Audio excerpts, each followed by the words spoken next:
唔講唔知，點解人們好中意喺冬天嘅時候食熱嘢呢？一到冬天，打邊爐、飲熱湯、食煲仔飯，就好似特別吸引咁喎。係咪你都會咁樣覺得呢？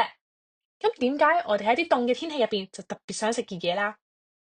其實呢樣嘢係因為當氣溫下降呢，身體就需要更多能量去保暖，而食熱嘢唔單止令人暖粒粒，仲會刺激我哋嘅身體新陳代謝，幫助我哋產生熱量㗎。另外，熱食咧就會令身體釋放一個快樂荷爾蒙，令人覺得好舒適啊、好安全咁樣嘅感覺。特別係喺凍冰冰嘅天氣入邊啊，仲有熱湯啊、熱茶都可以幫助我哋嘅血液循環，去減少我哋嘅手腳冰冷，仲可以舒緩我哋緊張嘅情緒添。所以冬天食熱嘢唔單止係口痕，仲係身體自然嘅需要嚟㗎。想聽更多故事，可以致電277899按2，又或者 YouTube 搜尋小小電台 Podcast 頻道重溫。拜拜。